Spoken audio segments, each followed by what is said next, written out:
பாரதம் என் உதிரம் தானடி. அன்புக்குரிய சகோதரர் கருப்பு முருகானந்தம் அவர்களே, வரவேற்பு நிகழ்ச்சிய தஞ்சை தெற்கு மாவட்டத்துடைய தலைவர் ஜெய் சதீஷ் அவர்களே, பம்பாயிலிருந்து இங்க வந்து இல்லை இங்க இருந்து பம்பாய்க்கு போய் புதுக்கோட்டை பிலாவதியிலிருந்து புதுக்கோட்டை மாவட்டம் பிலாவதியிலிருந்து தஞ்சாவூருக்கு போய் பம்பாய்க்கு போய் பம்பாயிலே பணியாற்றி எல்லா மக்களுக்கும் உதவி புரிந்து அந்த வெடிகுண்டு சம்பவத்தில் ஒவ்வொருவராக தூக்கி கொண்டு போய் ஆஸ்பத்திரியில் போய் அதிலிருந்து வெளிவந்த ஒரு முத்து தான் நம்முடைய கேப்டன் அங்கே கமிஷனராக இருந்து 3 முறை சட்டமன்ற உறுப்பினராக வந்திருக்கிறார் என்று சொன்னால் அது சாதாரண விஷயமே கிடையாது. இங்கிருந்து ஒரு தமிழன் பம்பாய்க்கு போய் பம்பாயிலே இருந்து வெற்றி பெற வேண்டும் என்று சொன்னால் அதில் பாரதிய ஜனதா கட்சியில் சீட் வாங்கணும்னா மிகப்பெரிய விஷயம். அந்த வாங்கி ஜெயித்து இன்னைக்கு அழைக்காமலே இங்க வந்திருக்கிறார். அவருக்கு அழைப்பு வேணுமா அழைப்பு வேணுமா வேண்டாமா? அவர் பேசுவது இல்லை, பரிவாரம் பரிவாரம் குடும்பம், நம்மளாம் குடும்பம். நம்ம குடும்பத்துல ஒருத்தர் எம்எல்ஏ இருக்கு, நம்ம குடும்பத்துல ஒரு கல்யாணம் நடக்குன்னா அண்ணா தம்பி நீங்க அப்படின்னு யாராவது அழைக்கமா? யாரும் அழைக்க மாட்டோம். அதுல அது கலந்துமா இன்னொரு இடத்துல நிகழ்ச்சி நடக்கிற ஒரு தகவலை நம்ம அவர்களுக்கு சொல்லணும். ஆனா இனிமேல் எல்லா விஷயங்களையும் தமிழ்நாட்டில் எந்த நிகழ்ச்சி இருந்தாலும் உங்களை சொல்லி உங்களை அழைச்சி ஏன்னா உங்களுடைய அது முக்கியமாக நானும் அவங்களை பிரச்சாரத்துக்கு போயிருந்தேன். ஆனா அவங்க போறோம்னு சொன்னாங்க, நாம இப்படி தான் ஓட்டு போட போறோம், நீங்க கேட்டாலும் கேட்டாலும் நாங்க அவங்க தான் யாருக்கும் ஓட்டு போடணும்னு சொல்லி நம்மளை எல்லாம் பெருமைப்படுத்திய கேப்டன் தமிழ்ச்செல்வன் அவர்களுக்கு எனது நன்றியை நான் தெரிவித்துக் கொள்கிறேன். மாநில இணை பொருளாளர் அண்ணன் சிவசுப்பிரமணியன் அவர்கள் மற்றும் பாலன் அவர்கள், மாவட்ட தலைவர்கள் ஒண்டிமுத்து, அஞ்சார் நெஞ்சன், ராமச்சந்திரன், முத்தமிழ் செல்வன், நாஞ்சில் பாலு, வி.கே. செல்வம், விஜயேந்திரன், முரளிதரன், ஜெகதீசன், பரமேஸ்வரி மற்றும் மாவட்ட பார்வையாளர் இல கண்ணன், அன்புக்குரிய சகோதரர் புரட்சி கவிதாசன், பழ செல்வம், சந்திரசேகர், லோகிதாசன், முரளி கணேஷ், இளங்கோ, சிவா, அண்ணாமலை, வரதராஜன், முன்னாள் மாவட்ட தலைவர்கள் ராஜசேகரன், தரணி முருகேசன், விஜயகுமார், வி.பி. செல்வராஜ், ஐயப்பன், சதீஷ், அகோரம், நன்றிரை சொல்ல இருக்கிற தங்க கென்னடி, ராமநாதபுரம் மாவட்டத்தினுடைய முரளி சொல்லி அன்புக்குரிய தம்பி கதிரவன், திருச்சி மாவட்ட செல்வத்துறை மற்றும் நிகழ்ச்சியில் கலந்து கொண்டிருக்கின்ற ராஜசேகர், முன்னாள் மாவட்ட தலைவர்கள், பத்திரிகை முன்னாள் மாநில மாவட்ட நிர்வாகிகள், மண்டல தலைவர்கள், கிளைக்கழகத்துடைய பொறுப்பாளர்கள், இவை அத்தனைக்கும் மேலாக கருப்பு முருகானந்தத்தோடு இந்த நிகழ்ச்சியை சிறப்பான முறையில் ஏற்பாடு செய்ய வேண்டும் என்பதற்காக அவர்களுக்கு தோளோடு தோள் நின்று இன்றைக்கு மணப்பாறை வையம்பட்டியிலிருந்து கிட்டத்தட்ட 80 கிலோமீட்டர், புரட்சி கவிதாசன் தான் சொன்னார், 80-89 கிலோமீட்டர் வந்து கொடி கட்டி எல்லா விளம்பர போர்டுகளையும் வைத்து ஒரு புதிய மாநிலத்தில் வருகிறார் என்கின்ற காரணத்திற்காக சிறப்பான முறையில் ஏற்பாடு செய்து வரவேற்புரை தந்த கருப்பு முருகானந்தம் அவர்களுக்கும் அனைத்து மாவட்ட தலைவர்களுக்கும் எனது நன்றியை நான் தெரிவித்துக் கொள்ள கடமைப்பட்டிருக்கிறேன். புதிதாக பொறுப்பேற்ற பிறகு செங்கல்பட்டில் தாம்பரத்தில் ஆரம்பித்து திண்டிவனம் வரைக்கும் இதே மாதிரி வரவேற்புகள், அதுபோல் திண்டிவனத்திலிருந்து திருவண்ணாமலையில் வரைக்கும் அதே வரவேற்புகள், பாரதிய ஜனதா கட்சியினுடைய தொண்டர்கள் ஒரு எழுச்சியோடு வரவேற்கக்கூடிய காட்சியை நான் பார்க்க முடிந்தது. அது எதை காட்டுகிறது என்று சொன்னால், பாரதிய ஜனதா கட்சி தொண்டன் எதையோ எதிர்பார்த்திருக்கிறான், எதையோ எதிர்நோக்கியிருக்கிறான்.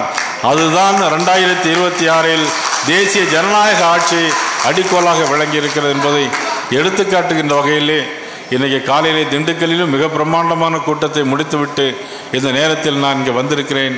உங்களை எல்லாம் சந்திக்கின்ற அற்புதமான வாய்ப்பினை உருவாக்கி தந்த 3 முறை முதலமைச்சராக இருந்து 3வது முறை பாரத பிரதமராக தேர்ந்தெடுத்து அகில உலகமே இன்னைக்கு வியந்து பார்க்கின்ற, அகில உலகத்தை மிரட்டி கொண்டிருக்கின்ற மாபெரும் நமது பாரத பிரதமர் நரேந்திர மோடி அவர்களுக்கு எனது மனமார்ந்த நன்றியை நான் தெரிவித்துக் கொள்கிறேன். அமித்ஷா அவர்கள், தேசிய தலைவர் நட்டாஜி அவர்கள், அமைப்பு பொதுச்செயலர் சந்தோஷ் அவர்களுக்கும் பாரதிய ஜனதா கட்சியினுடைய அனைத்து தமிழகத்தைச் சேர்ந்த அனைத்து உறுப்பினர்களுக்கும் எனது மனமார்ந்த நன்றியை நான் தெரிவித்துக் கொள்ள கடமைப்பட்டிருக்கிறேன். ஒரு சினிமா பாட்டு உண்டு, எனக்கு ஞாபகம் வந்தது. பாட்டு படிக்கல. தஞ்சாவூர் மண்ணை எடுத்து தாமிரபரணி தண்ணி எடுத்து சேர்த்து செஞ்ச பொம்மன் ஒரு பாட்டு. ஆக இன்னைக்கு காவிரியோடு இன்னைக்கு தாமிரபரணி இன்னைக்கு உங்களோடு நான் கலந்திருக்கிறேன். எனக்கு மனமார்ந்த நன்றியை நான் தெரிவித்துக் கொள்ள கடமைப்பட்டிருக்கிறேன். ஆக தாமிரபரணி தண்ணிக்கும் வீரம் உண்டு, காவிரிக்கும் வீரம் உண்டு. ஆக இன்று இரண்டும் இன்றைக்கு இணைந்து சங்கமமாயிருக்கிறது. அந்த சங்கமத்தில் இன்னைக்கு கேப்டன் தமிழ்ச்செல்வனும் இன்னைக்கு சங்கமமாயிருக்கிறார் என்று சொல்லும்போது நான் உண்மையிலே பெரும் மகிழ்ச்சி அடைகிறேன். எப்பொழுதுமே இந்த தஞ்சாவூர் மண் என்று சொன்னால் என்னுடைய அப்பா காலத்திலிருந்து 1972ஆம் ஆண்டிலிருந்து இந்த மண்ணோடும் இங்கிருந்தும் திருவாரூர், நாகப்பட்டினம், அண்ணாச்சி மன்னார்குடி கோவிந்தராஜ் அவர்களே வந்திருக்கிறார்கள்.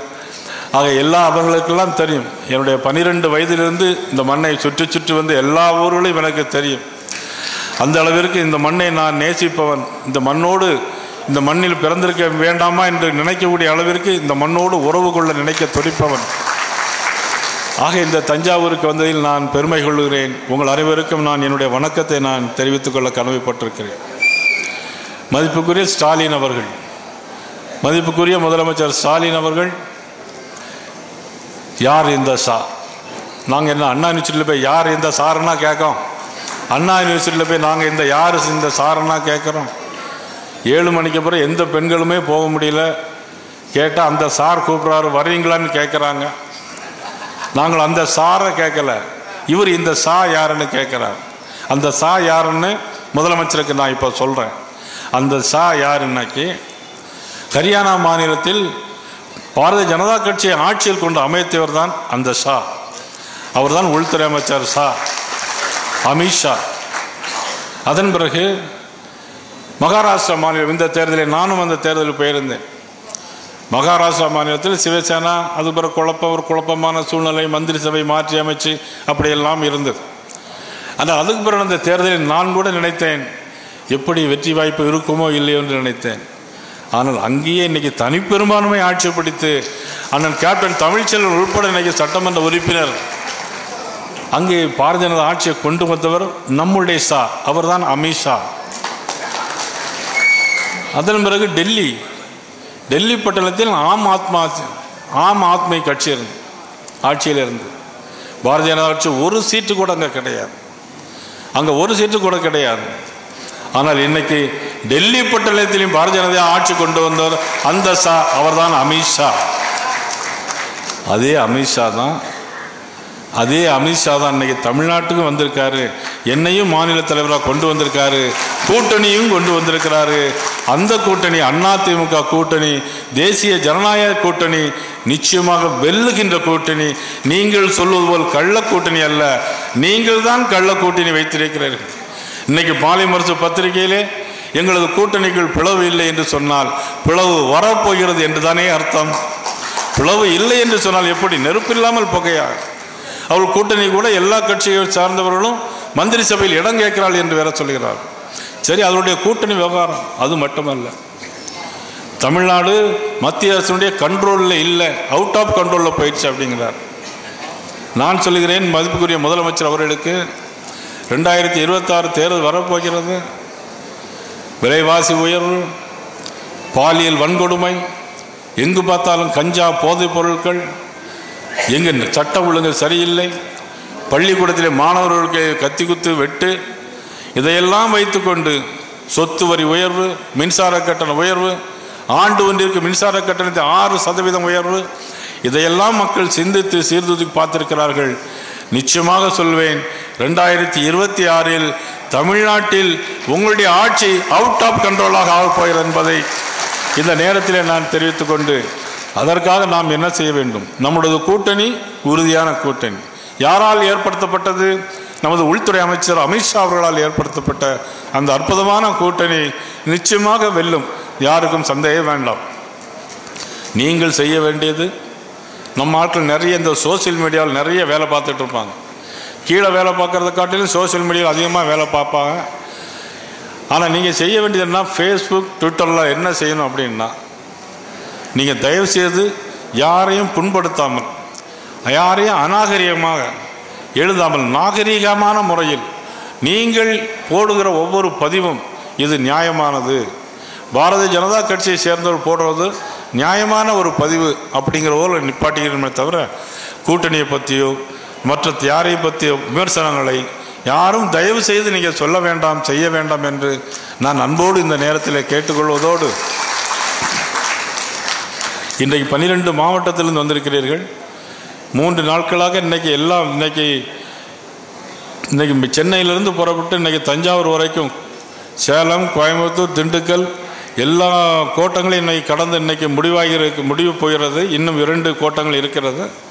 ஆனால் நான் உங்களுக்கு அன்போடு சொல்வது என்னவென்றால், நீங்கள் ஒவ்வொருவரும், நீங்கள் மண்டல தலைவர்கள், மாவட்ட தலைவர்கள், மண்டல தலைவர்கள், முன்னாள் மாவட்ட தலைவர்கள் எல்லோரும் கூடி பேச வேண்டும். கூடி பேசி கூட்டம் போட்டு ஒற்றுமையாக இருந்து நீங்கள் செய்ய வேண்டிய காரியம் என்னன்னா, பூத் கமிட்டியை பலப்படுத்தும். இன்னைக்கு கேப்டன் தமிழ்ச்செல்வன் ஜெயிச்சிருக்காருன்னா மகாராஷ்டிராவில் எல்லாமே பூத் தான் நிறைய ஸ்ட்ராங். எனக்கு தெரியும் நிறைய பூத்தில் எப்படி ஆட்கள் இருக்கிறாங்கங்கிறது எனக்கு நன்றாகவே தெரியும்.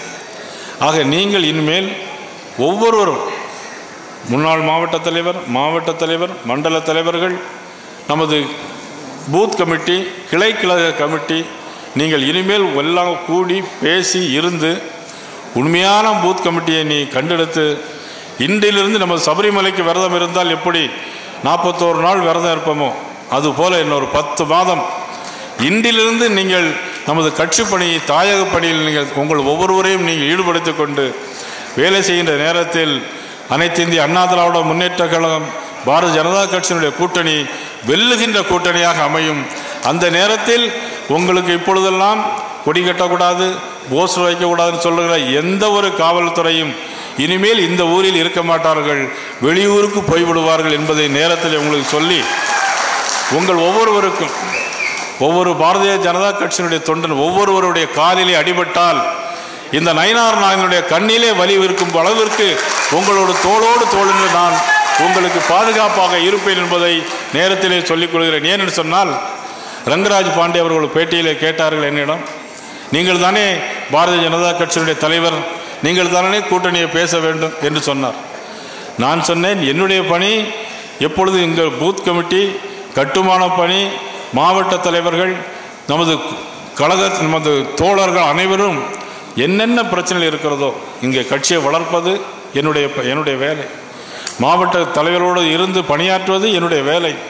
ஆனால் கூட்டணி பேசுவதும், சீட்டுகளை முடிவு யார் யாருக்கு என்ன சீன் முடிவெடுப்பதும் அகில இந்திய தலைமை என்பதை பத்திரிகைகளுக்கு திரும்பவும் நான் இதை நேரத்தில் நான் சொல்லிக்கொண்டு, வெல்லுகின்ற கூட்டணி என்பதை இந்த நேரத்தில் நான் சொல்லி, இவ்வளோ தூரம் இன்றைக்கி மாட்டு வண்டி, இன்றைக்கி விவசாய அணி சார்பாக மாட்டு வண்டி கருப்பு தலைமையில் மாட்டெல்லாம் ஓட்டி வந்த எதற்குன்னா, விவசாயிகளுக்கும் ஆண்டு ஒன்றுக்கு 6000 கூடிய ஒரே கட்சி பாரதிய ஜனதா கட்சி. மோடி அவர்கள் கிட்டத்தட்ட பட்டணம் தட்டினார். தமிழ்நாட்டில் ஒரு பட்டணம் தட்டினா தமிழ்நாட்டில் 60 லட்சம் பேருக்கு இன்னைக்கு ஆண்டு ஒன்றுக்கு 6000 ரூபாய் வாங்கி கொண்டிருக்கிறார்கள். எல்லோருக்கும் இன்னைக்கு இலவசமாக வீடுகள், இலவசமாக டாய்லெட்டுகள், இன்னைக்கு கரீப் கல்யாண் யோஜன், அதாவது ஏழைகளுக்காக ரேஷன் கடைகளில் ஒவ்வொரு குடும்பத்துக்கும் மாதந்தோறும் கொடுப்பது அது மத்திய அரசு, பாரத பிரதமர் நரேந்திர மோடி என்பதை மட்டும் நீங்கள் எல்லோ மக்களையும் எடுத்து சொல்ல வேண்டும் என்பதை அன்போடு கேட்டுக்கொண்டு, உங்கள் அனைவரையும் மீண்டும் நான் இன்னொரு சந்தர்ப்பத்தில் சந்திக்கிறேன். நன்றி. அதாவது ஏழைகளுக்காக ரேஷன் கடைகளில் ஒவ்வொரு குடும்பத்துக்கும் மாதந்தோறும் கொடுப்பது அது மத்திய அரசு, பாரத பிரதமர் நரேந்திர மோடி என்பதை மட்டும் நீங்கள் எல்லோ மக்களையும் எடுத்து சொல்ல வேண்டும் என்பதை அன்போடு கேட்டுக்கொண்டு, உங்கள் அனைவரையும் மீண்டும் நான் இன்னொரு சந்தர்ப்பத்தில் சந்திக்கிறேன். நன்றி. மேலும் இது இதுபோன்ற வீடியோக்களை காண தேசியவாத நியூஸ் யூடியூப் சேனலை சப்ஸ்கிரைப் செய்யுங்கள்.